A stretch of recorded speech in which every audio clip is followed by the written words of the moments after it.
Today is July 13th and it's 2023. And today we're talking to Sammy Palomares. Sammy, you know, the first day I saw you, I knew there was something special about you. And I'd like to know how you ended up at Harvard Shelter. Would you like it from just the very beginning? Well, how about just recently? I mean, where were you before you came to us? Let's do that. So before my mom/aunt introduced me to the Spirit of Santa Paula shelter, I did a 7-day detox in Tarzana because I was addicted to benzodiazepines. So they cleared my system and I was discharged properly. And then I got dropped off at my mom's and I talked with her and showed her the paperwork that I was clean. And then she helped me look for places and shelters that would take me. But none of them were available to take me in except for the Spirit of Santa Paula. And so she was able to take me there, and that's how I arrived there. Do you mind sharing what kind of medication that is? Benzodiazepines, the specific one that I was addicted to were pressed fake pills known as Xanax. And basically I'd be buying them off the streets and they'd be laced with stuff that I probably didn't even know. And I would usually use it and as well as alcohol and mix marijuana as well. And occasionally I also would do cocaine. So I ended up going to the detox saying, yes, I need help because it was what's it called? It was a drain on my bank account and it was also negatively impacting my family. So there's a reason why you couldn't stay with your mom, right? Yes. Do you want to tell us why? Yes. So at about the age of 17, I had a high school crush. We dated for a little while, about a year-ish. And that's when I started getting into doing Xanax because I was only smoking weed at the point, but I started doing Xanax and was introduced to that.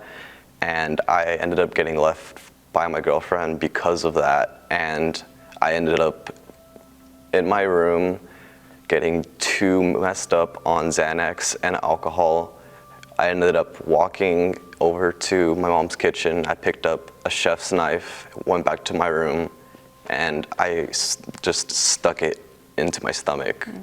And then I ended up dropping it, falling to the floor. And it took about, I want to say maybe like 4-ish to 5 minutes of me crawling on the floor, like bleeding out, begging for help before my little sister, her name's Martha, saw me and called my mom and said to call 911. And my little brother also walked in on that too. And my oldest brother was the one that ended up having to carry me and make sure that I didn't bleed out until the paramedics arrived. And I ended up in the hospital for about a month and a half before I was transferred to a psych ward for about another month. And from that psych ward, I ended up in a place called CRT, which is right by that psych ward.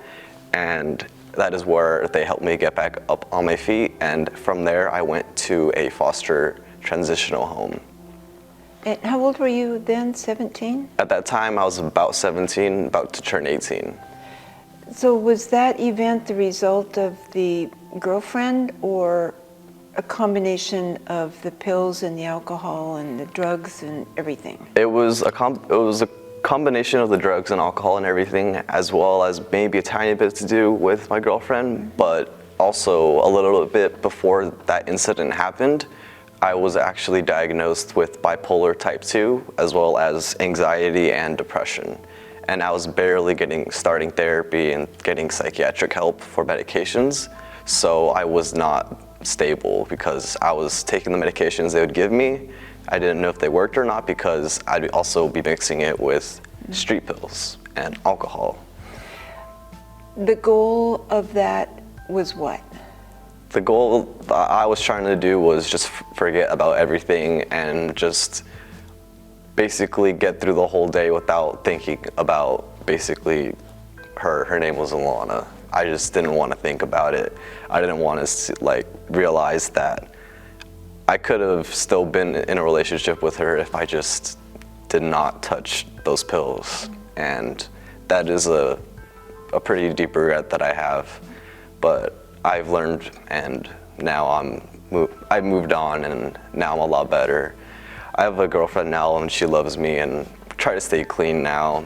And it's a lot easier now to stay clean, but it's been a challenge. Okay, I expect to meet her soon. Yeah, her name's Alejandra. She's really sweet, but I usually go and visit her in Camarillo whenever I get the chance. But So who did you look to for help during that time? Did you have anybody, school counselor, church, best friend? I had special counseling through the foster care system when I got out of the hospital. I ended up getting a psychiatrist and a therapist, and then I also ended up going to meetings for people with anxiety. But my main support system was basically just my mom. That's about it. I had friends, but they were just there just to use me, basically. If I didn't have anything on me, and if I didn't have like a car, because I did have a car at one point, they just wouldn't hang around me because they thought of me as just another person, you know? So I guess I wouldn't consider them friends. Yeah. Isn't Xanax kind of a downer? Xanax is a downer. Yeah, so what was in that for you? It was if I would take enough Xanax, basically I would black out. I see. And basically at one point in time, days would go by where I just didn't know what would happen. There was also one point in time where the streets were introduced to these green versions of Xanax called Hulks, and they're stronger than their normal ones that you get off the streets too.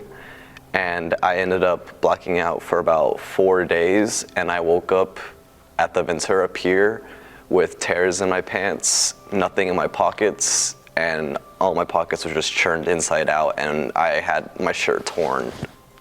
And I ended up waking up, I walked to the pier, and I asked just some person if I could borrow their phone, and my mom came and picked me up, and I asked her for help. My goodness. So what was your school years like?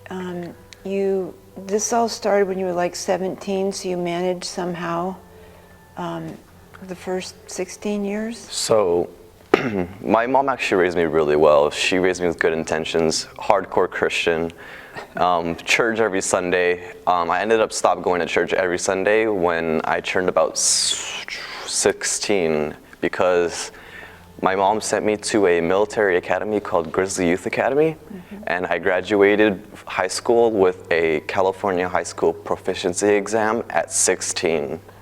And from there, I ended up getting a job at McDonald's right by the Ventura College, as well as enrolling in classes there.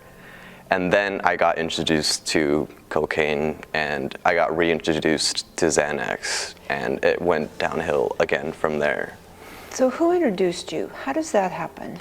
So basically how I got introduced was I used to have a friend that would only sell just weed and these things called cartridges, basically marijuana vapes, and I would just do those. And one day when I was getting a cart, he pulled up and he was like, "Oh, I have these downer things too if you wanted to try them. They're good for anxiety." So I was like, might as well. And I just didn't know anything about them either. So when I ended up doing them the first time, it felt really good, and it just led to an addiction from there. That's how it happens. You mentioned foster care. When did that start in your life? So when I was born, I ended up under the care of my biological father, who has slight autism, as well as my biological mother. Her name's Jennifer. She also has a slight learning disability, and they weren't able to take care of us properly. And one day, my dad left some medication out, and my little sister Martha, her name is Martha, she ended up finding a pill on the floor, and she took it, and she started turning blue. So my dad ended up having to call 911, and basically what happened was social services came and took all of us and just threw us all in the system. And it took about almost a year for my aunt to track down each and every one of my siblings and get us just all together in her household to take us in and raise us. She sounds like an angel. She is my mother, Teresa. Yeah, good. I like that. She raised me up until about 17, and then she kicked me out after, my accident. You don't blame her, probably. I don't blame her for anything. Yeah. She did an amazing job raising See, I me. told you there was something special about you. You have a brother who's on the autism spectrum. Yes, he has major autism as well as ciliocardiofacial syndrome, and he does not speak. Basically, he's a 19-year-old baby, kind of. How did he manage in the foster care system? Who takes babies like that? I actually don't know who does, but all I know is that my mom took him in, so that's the only person I could think of. I was talking with my mom about that too, and she was telling me that she would not know what would happen to Daniel if somebody else took him in, because when she adopted Daniel, took him under legal guardianship, he had so many problems with him, and all the doctors wanted to do was basically play surgery with him. And my mom didn't like that, so she only got the necessary surgeries that he needed, which were basically to give him the ability to walk properly and breathe properly. And she ended up leaving it at that, because he does have a deformation in his chest, but it's not super medically important, as well as a type of bump on his head that the doctors wanted to do surgery to remove, but it wasn't necessary. So my mom just fought to keep him how he is, because we love him to death, and there's nothing wrong with him. He's a beautiful kid, and he's super innocent, and he's amazing. I'm amazed that she was able to find all four of you. I mean, that's a story for someone's book, to think that she would work that hard and love her blood relatives enough to do that. So did she take him right away? So she ended up finding my older sister first. Her name's Alicia. And then she ended up finding me, and then she found my little brother, and then my little sister. Mm-hmm. And then it actually turns out that recently I had my social worker track down my birth mom, because she just ended up leaving California after everything went down with social services. And my social worker was able to contact her and track her down, and it turns out I have 3 other siblings that I had no idea existed. That came when? After That she came left? after she left. But those 3 are also spread across the United States. There's one in Colorado, there's one in Texas, and I think the other one is in Massachusetts with their fathers. So my mom was just, she has, I don't know what she was thinking or what was going on, but. Well, yeah. Do you have a desire to meet up with her? I never really felt like I needed to, but I do text her every once in a while. But I never really felt like I had to meet her. But if I ever do get the chance, I would like to talk with her, But I actually do have the chance to literally just call her and talk. I don't know, but I just haven't done it yet. Do you feel fragile, that could be upsetting enough to set you back? Let's reset 1 second. I don't think it's just the fragile part that I'm scared of. It's the fallout that I'm scared that might occur, because my mom fought really hard to get us, and my mom fought really hard to track us down and find us. And my mom told me that Jennifer, my birth mom, was not really a decent person. So it would be pretty difficult to hear what, her excuse might have been, because I know what the real reason was, because my aunt told me. Would you agree that maybe some things are just best left alone? I do agree with that up to an extent, I would say, because there are things that I still need to unpack with my actual aunt and her kids too, because we actually have some trauma that we're trying to get through and talk about. But right now, my little sister is not old enough to know about this type of thing. Not this type of thing. This is a whole nother drama thing between my aunt and her ex-husband now, as well as my, technically my cousin, but I call him my older brother. His name's Adam. but there's some drama behind that. So basically, it's best to maybe leave it left unsaid until maybe, what's it called? Maybe let time pass a little bit more, let my sister get a little bit older so that she doesn't take it as hard. Because I found a little bit of the history a few days ago, and it was pretty upsetting, and it was really traumatic, actually. I did cry for a little bit. It was a little scary. So in the therapy that you've had and the professionals you've spoken to, have they given you tools to manage this kind of emotion or experience? So far, I feel like maybe they're trying to, but it feels like they're not trying their best. And when I was in my detox program, it turns out the psychiatrist there let me know that the medication that I was on was basically like salt for me, and it wasn't doing anything. So they actually corrected my medication there, and it turns out that my normal psychiatrist that I see just was not giving me the right medication and was giving me the wrong dosages, because basically I'd get mood swings, I'd be manic, or I'd get too depressed, and I'd be taking my medication constantly, but it just wasn't working.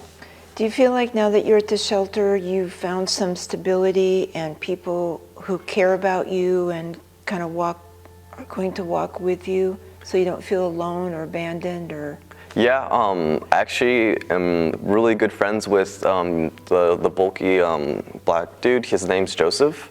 Okay. He's actually a really cool dude, and I love his babies too. I forgot what his 1-year-old's called, but his other son Joseph, he's kind of a drama king, but he's really cool too. Yeah. Okay, so good people have come around you. Yes. Because we want you to feel safe there. Where do you see yourself in 2 years? Do you have a goal that you have in mind that we can help you with? A goal I see myself in 2 years is a place that I can be, like, for myself, where I could just have my own space, as well as completing my prerequisites I need to be finished at Ventura College. Great. Because I started them, but I did not finish those prerequisites. Okay, I know you're working right now, right? Yes. Okay, so is that, you can go to school and work at the same time? So at one point I was able to balance it until I also introduced drugs with work and going to school, and that's how I messed it up. Okay. But there was a small period of time where I was able to balance just going to school and going to work. Okay, sounds like you know yourself. I know most of myself, but there are some things that I know my mom hasn't told me yet that I need to know, but I need to wait because it's a lot. Okay. One of my favorite sayings is to guard your heart. Know what you can take and leave it for later. Yes, that's a good one. Yeah, Sammy, your story is really important because you seem to have had a really rough life, but you had some good pieces, a rough patch, and now you're on a good path. We want to stay with you. So just know that we're there for you, and whatever you need, you have to tell us. Of course, thank We you. do that. Yeah, thanks for telling your story. It's helpful to others. Of course, no, yeah, it's no problem. Okay, good. Thank you. Thank you.